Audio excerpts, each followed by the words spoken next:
Alright guys, welcome back to the channel. So this one we're going to go over some of my ice fishing rod setups. Now I know I don't do a lot of ice fishing on this channel. I'm not a huge ice fishing angler, but I mean I've been around the block a few times, so I know what suits me. I've built some of my own rods for these ice fishing, so I know what really works for me and what I like. A lot of my combos and what I'm going to throw on them, really, I mean, it might be a little bit off as opposed to what some of these other guys are throwing, and that's fine. What works for me works for me, works for them. No big deal. But what I'm going to go over is a couple of my favorite rods that I like to have on deck. And a lot of times what I'm going to try and do, like if I know if there's perch in the area and I'm just trying to dead stick or walleye too, I'm just dead sticking, I'll have a bobber rod, and I really like this small gold teardrop jig. I'm not even sure what it's called, but I really like that jig. You just put like what I like to do is I like to just skin hook that jig right on the back of a minnow, keep it lively, just drop it down, and there you go. There's your dead stick. Just watch for your little bobber to go down.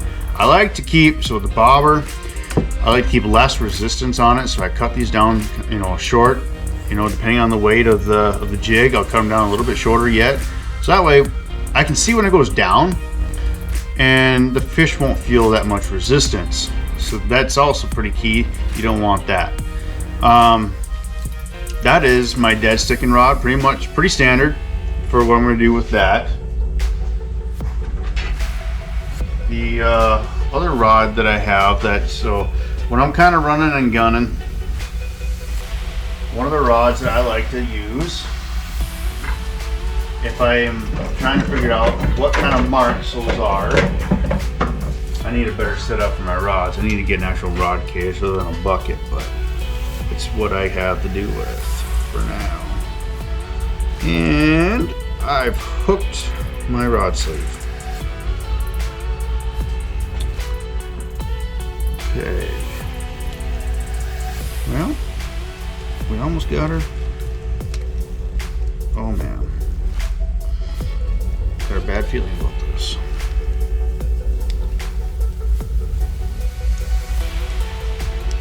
There we go. Woo! Just about hooked myself.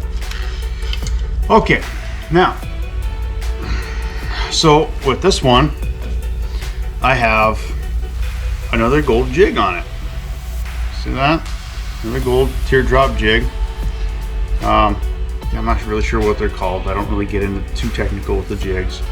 But look at this rod, okay? So this is a shorty, all right? So this is a 24-inch rod, but it's really light.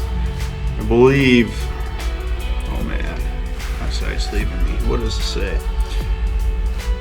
All right, it's a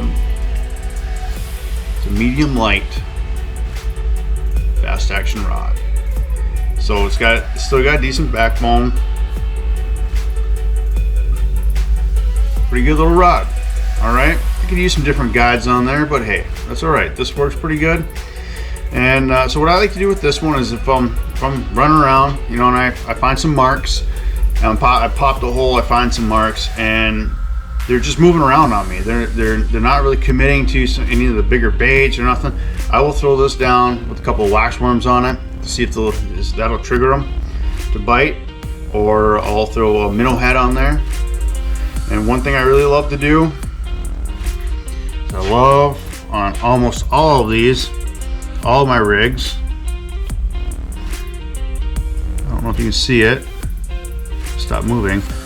Crankbait, or not crankbait. I'm not even sure what it's called, but it's a little quick snap. You see that little quick snap? So that way you can just snap on it quick and go, or take it off, and so you can at least you can change your baits pretty quickly. So that's what I also love. And another thing that I'll do to just about all of mine is I'll put a little barrel swivel. Just because no matter what you're throwing, you drop it straight down, you are gonna get some line twist. And this way, that little barrel swivel, it helps.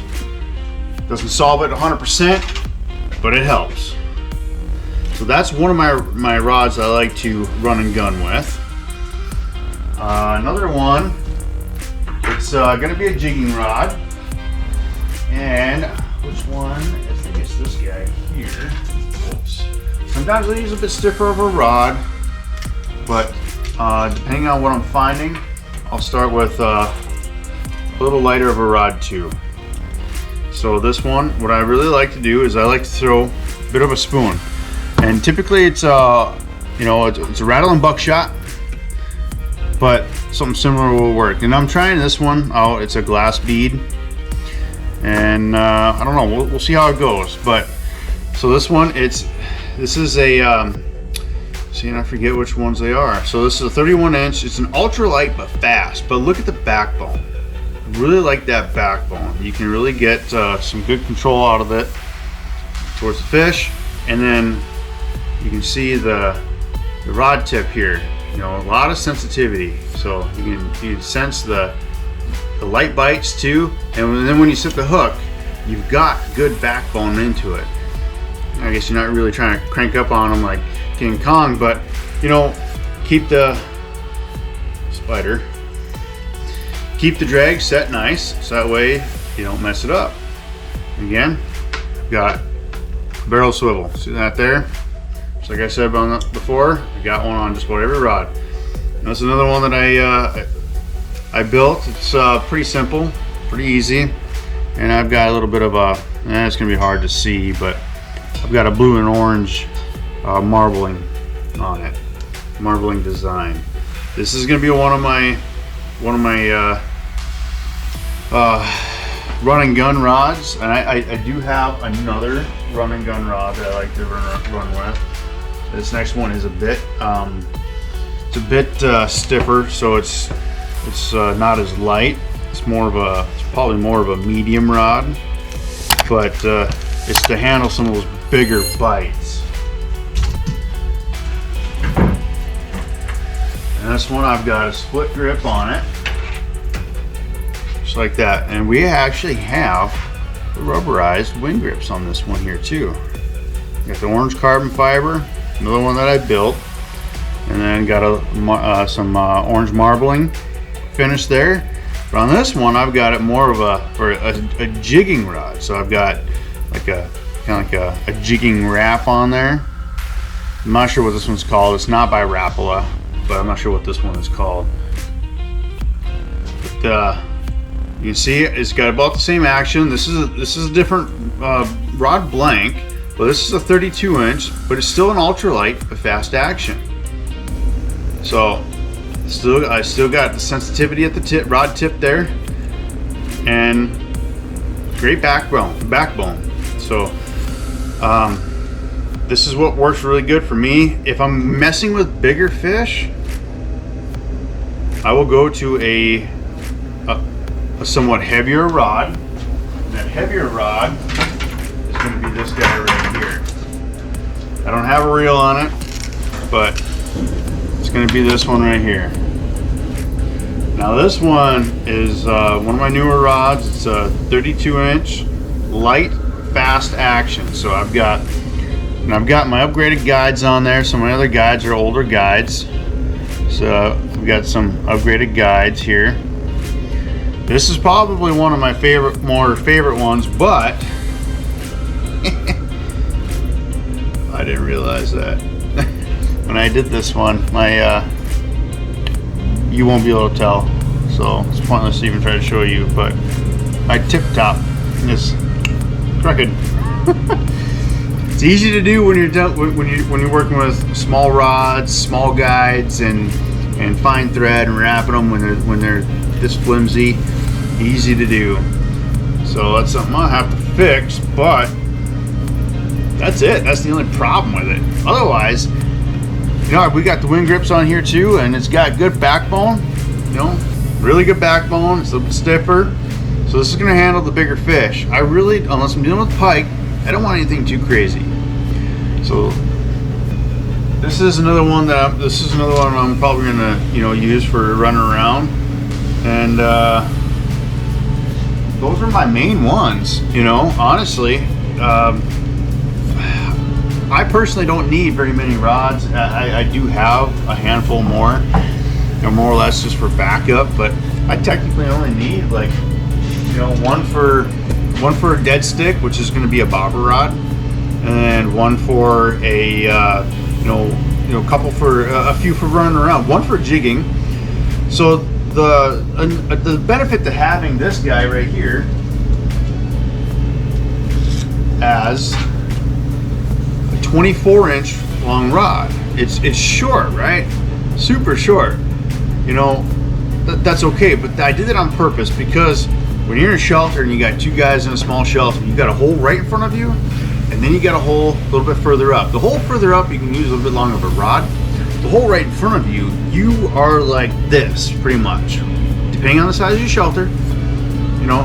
But this helps create, or helps give you more space, so you can be out a little bit further. And yes, you're gonna have to make sure you're down a little bit closer to the hole when you get that bite, sense the hook, and then set up. But when you set up, you're gonna have to go up a little bit further, and just make sure you're real. Catch up with it, and you'll be fine. Done it many times. This rod has also caught some really nice walleye on it too, and I really technically made this for perch and panfish. This has caught some really nice walleye for me, so this has been a pretty good little rod. I love this one. This is, you know, it's one of my, you know, main rods that I'll have, as well as the bobber, and then, you know, and then a jigging rod. Those three rods, four rods actually, technically, are gonna be my go-tos for when I'm out ice fishing. I try to keep it pretty simple. I've got all my jigs and stuff packed away, but maybe we'll go through those on another time. But I don't want to say I have a lot of ice fishing lures, but I have more than I need. I personally think I have more than I need. I even got some lures I haven't even used. I bought brand new. I thought, oh hey, this will work great, but I haven't even used.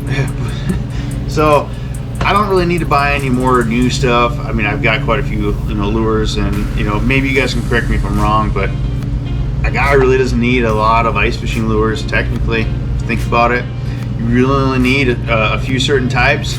Get a few different, get certain different colors. Make sure you're matching the hatch, or make sure you're getting crazy, so that way they notice you from far off, and then bring them in with something natural, like a dead stick or something. And with your dead stick, you don't have to have a jig. You can use a split shot weight, and then have a hook with a minnow down on the bottom too.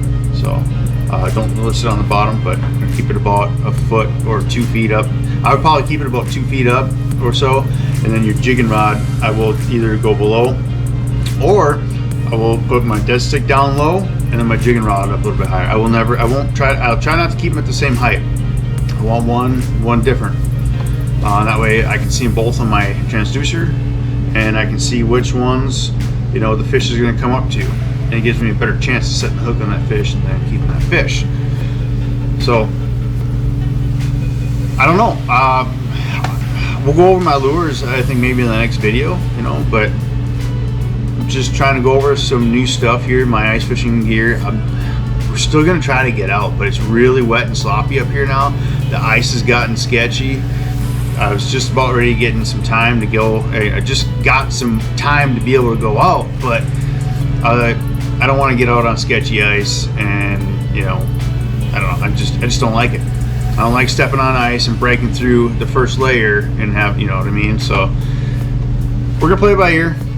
It's gonna freeze up here again, and it's gonna get cold. So we'll get out here hopefully a few times yet this year, ice fishing, and, you know, we'll do a couple more videos. But for right now, that's gonna do it for this video about my ice fishing rod setup. And yeah, that's, I mean, like I said before, guys, I like to try to keep it simple.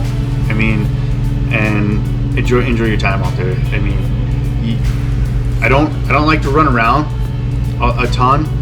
I'm not very mobile. I don't have snowmobile, I don't have four-wheelers, so I like to try to keep it simple, and I like to try to focus on areas.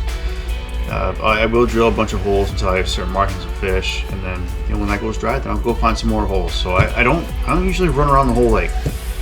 So all right, gave you my rod setups I love to use for ice fishing, and hopefully, if you guys do any ice fishing, that helps you out. If not, well, hang in there. We'll get you some open water fishing here soon. It's been warm lately, so maybe sooner than later, sooner than we think. So for now, hang in there, and we'll get to it. We'll get to it, I promise. But thanks for watching. If you guys haven't already, please subscribe to the channel, and we'll catch you in the next video.